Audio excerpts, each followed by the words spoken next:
24 घंटे से यूक्रेन पर रूस विध्वंसक बमबारी कर रहा है। यूक्रेन के 150 सैन्य लोकेशंस पर हमले किए गए। रूस के अटैक में यूक्रेन के ड्रोन ठिकानों को ध्वस्त कर दिया गया। 1370 यूक्रेनी जवानों के मारे जाने का भी रूस ने किया है दावा।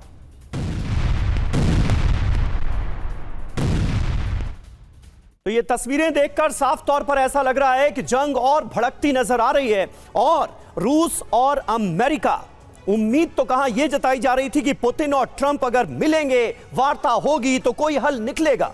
लेकिन बड़ा सवाल यह था कि क्या जो 5 शर्तें हैं उन्हें पुतिन मानने के लिए तैयार है। पुतिन ने साफ कह दिया नहीं, वो किसी भी हाल में डोनबास पर कब्जा छोड़ेंगे नहीं। नेटो मेंबर तो किसी भी हाल में बनने देना नहीं है यूक्रेन को, यह तो पहले से ही तय था। इसके लिए यूक्रेन तैयार नहीं है।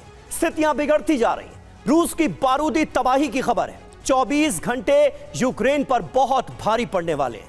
कहां कहां हमले हुए हैं ये देखिए। मिलिट्री एयरफील्ड को निशाना बनाया गया, ड्रोन स्टोरेज ठिकानों पर हमले हुए, ऑपरेशनल एयरक्राफ्ट पर हमले हुए, मिसाइलों का जखीरा निशाने पर रहा। बड़ी बात यह है कि एक साथ 150 सैन्य ठिकानों पर प्रहार किया गया। यूक्रेन के 1370 सैनिक अटैक में मारे गए। बेहिसाब तरीके से जाने जा रही। रूस को जवाब देने की तैयारी में है यूक्रेन। रूस के रक्षा मंत्रालय ने यह बड़ा दावा किया है। और हमारे साथ संजय सॉय साहब मौजूद हैं। रूस की बारूदी तबाही की एक पूरी कहानी हमने अपने दर्शकों के सामने रख दी है। सॉय सर, कुल मिलाकर रूस अब बहुत भारी पड़ता हुआ नजर आ रहा है और पुतिन के जो संकेत सामने आ रहे हैं, उनके बयानों के जरिए वो साफ बता रहे हैं कि अब पुतिन अपने कदम वापस खींचने वाले नहीं है किसी भी हाल में। नहीं, बिल्कुल समीर, इसमें कोई शक नहीं है कि जो उन्होंने एक निर्णायक फैसला लिया हुआ है। मीटिंग के बाद जैसे एम्बेसडर महेश भी बता रहे थे कि कुछ फैसला नहीं हुआ और पुतिन इस समय में एक अपने प्रोग्राम स्ट्रेटजी के हिसाब से चल रहे हैं। यूक्रेन के ऊपर भारी हमले, नेटो के ऊपर एक सांकेतिक उनका वाटर टेस्टिंग हो रहा है और साथ साथ में आप देखिए, मैं कई बार हैरान होता हूं कि रशिया के पास इतनी प्रोडक्शन कैपेसिटी है। 3 साल 8 महीने हो गए, अभी भी लड़ाई की में हथियारों की डिलीवरी में, मिसाइल हमलों में कोई कमी नहीं आई। दूसरी बात, यूक्रेन के पास सैनिक कहाँ से आ रहे हैं कि इतनी कैजुअलिटी हो रही है। 3.5 साल में, चाहे हम फिगर ज़्यादा भी हो कम भी फिगर लगाएं, फिर भी होते होते 1 लाख 1.5 लाख के लगभग सैनिक मारे जा चुके हैं, लोग मारे जा चुके हैं। यहाँ पर इस समय में जैसा कि खबरें हैं कि काफ़ी हद तक मर्सिनरीज भी वहाँ पर लड़ रहे हैं। अलग अलग देशों के लोग जो रिटायर्ड फौजी या कॉन्ट्रैक्चुअल बेसिस पर भी काफ़ी लोग लड़ रहे हैं क्योंकि यूक्रेन के पास अपनी मैन पावर नहीं है।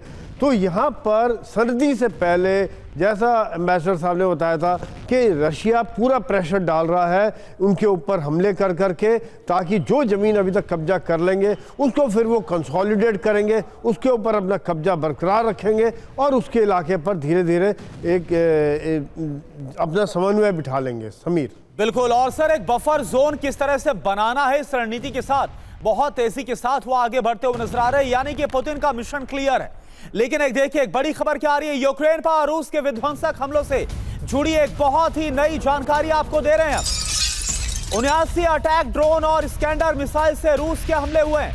यूक्रेन के पोर्ट सिटी ओडेसा और ज़ापोरिजिया को रूस ने बनाया है टारगेट। डोनेट्स्क, खार्किव, ड्नीप्रो में रूसी हमलों के बाद ब्लैकआउट हो गया। ये देखिए आप।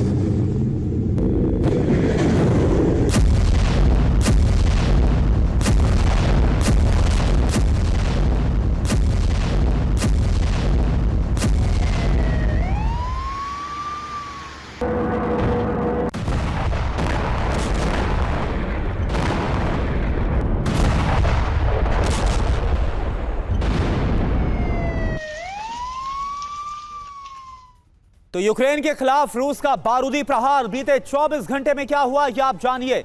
79 ड्रोन से विनाशक हमलों को अंजाम दिया गया।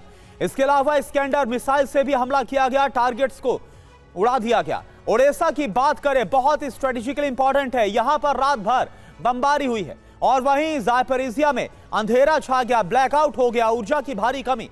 खार्किव में भी भीषण तबाही देखने को मिल रही है। निप्रो में मिसाइल स्ट्राइक के बाद विध्वंस मचा है। कुछ इस तरह से पुतिन ने बीते 24 घंटे में यूक्रेन को दहला कर रख दिया। ये जानकारी आपके सामने महेश सचदेवा सर। और ये जो हमले हो रहे हैं इसमें हम सबसे ज्यादा देख रहे हैं, क्योंकि अब ठंड का मौसम और जैसे जैसे वक्त बढ़ेगा ठंड और ज्यादा अपना जो असर है वो दिखाएगी। उससे पहले ज्यादातर जो ऊर्जा ठिकाने हैं उन्हें तबाह किया जा रहा है। यहां तक कि अब तो ज़ेलेंस्की ने ऐलान कर दिया है कि 24 घंटे बिजली नहीं मिल पाएगी। कई घंटे की लोड शेडिंग हम वहां पर देख रहे हैं। कैसे देख रहे हैं जिस स्ट्रेटजी पर रूस काम करता नजर आ रहा है? पिछले चार ठंड के मौसम में यही हुआ है। लड़ाई सीमा पर तो कम हो जाती है, लेकिन आर्थिक लड़ाई, इकोनॉमिक वारफेयर बढ़ जाता है। उसमें सबसे जी सर, माफ कीजिए, सबसे पहले ऊर्जा के स्रोतों पर हमले होते हैं। यूक्रेन ऊर्जा के स्रोतों पर हमला कर रहा है। रूस में तेल और गैस के जो भंडार हैं, जो निर्यात के पोर्ट हैं, उन पर हमला करता है। बदले में रूस बिजली घरों पर और उद्योग जो आधारित हैं ऊर्जा के लिए, उन पर हमला करता है। तो उससे जनता के मनोबल का ह्रास होता है। और दूसरे जो भी सैनिक गतिविधियों को समर्थन के लिए उद्योग वहाँ पर हैं, उनको अगर बिजली नहीं मिल पाती है तो वो ठप हो जाते हैं। तो इस वजह से भी वो, क्योंकि यूक्रेन के पास स्पेयर कैपेसिटी नहीं है पावर की और डेप्थ नहीं है, वो विदेशों से बिजली का आयात नहीं कर सकता। रूस के पास डेप्थ है और बिजली घर दूर हैं, वहाँ से सप्लाई हो सकती है। तो इसको लेकर के एसिमेट्री है और रूस इसका फ़ायदा उठाता है। जी बिल्कुल बिल्कुल सचदेव सर, आपने बहुत तरीके से बताया कि किस तरह से बड़े हमलों को अंजाम दिया जा रहा है। रूस की ऑयल रिफाइनरीज को, ऑयल डिपो को, एनर्जी इंफ्रास्ट्रक्चर को लगातार निशाना बनाया गया है। लेकिन उसके बावजूद भी अपने रुख से टस से मस होने को तो तैयार नजर नहीं आ रहे हैं संजय सोय साहब। व्लादिमीर पुतिन और डोनबास पर किसी भी हाल में वो कब्जा नहीं छोड़ेंगे, ये पोक्रोवस की जंग भी बता रही है। पोक्रोवस को गेटवे ऑफ डोनबास कहा जाता है और वहां पर आप देखिए किस तरह से पूरी ताकत रूस ने झोंकी हुई है। ये कहां छोड़ेंगे डोनबास को यूक्रेन के लिए?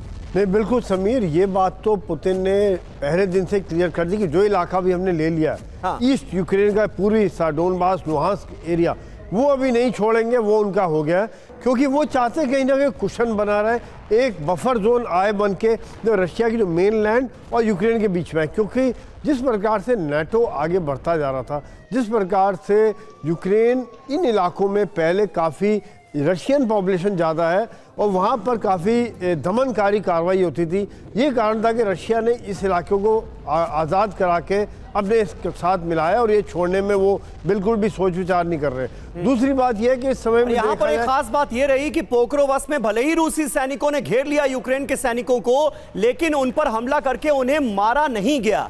ये जो रियायत यूक्रेन को मिल रही है, अगर ये जंग आगे बढ़ती है तो यूरोप को ये रियायत मिलेगी क्या? ये बिल्कुल समीर, यूक्रेन के साथ रूस का जैसे हमारा नेपाल के साथ है, रोटी बेटी का रिश्ता रहा है शुरू से। मतलब काफ़ी यूक्रेनियन रशिया में, रशियन यूक्रेन में आपस में विवाह पुराना रशिया का हिस्सा रहा है। तो एक सॉफ्ट कॉर्नर उनका शुरू से रहा है कि इन्होंने ज़्यादा सिविलियन पॉपुलेशन पर इस तरह से हमले नहीं किए। हालांकि प्रोपेगेंडा में कई बार ये किया जाता है कि सिविल पे हमले हो गए, जो कि मेरे हिसाब से कोलेट्रल डैमेज है। ये एक हमला होता है, साथ में कहीं ना कहीं चने के साथ घुन पिस जाता है। तो ये बात देखते हुए इस समय जो पोक्रोवस की लड़ाई है, ये मुझे बखमुट की लड़ाई याद दिलाती है। इतनी लंबी लड़ाई चल रही है क्योंकि ये इलाके बिल्टअप एरिया, यहाँ पे गली गली घर घर की लड़ाई होती है और वहाँ पर धीरे धीरे कब्जा करता है। लेकिन रशिया का एक तरह से देखा जाए, कुर्स्क में इन्होंने किस प्रकार से खाली करवाया, इसको इन्होंने पूरा घेरा डाला हुआ है। तो मेरे हिसाब से धीरे धीरे इंच बाय इंच करके बिल्कुल। और संजय सोय सर, सवाल तो यह है कि पोक्रोवस पर पूर्ण कब्जे के बाद जब अगर रूसी सेना आगे डोनेट्स्क की तरफ बढ़ेगी तो क्या फिर जो कीव की दीवार है वो गिरेगी? और अगर ऐसा होता है तो फिर कितना बड़ा खतरा?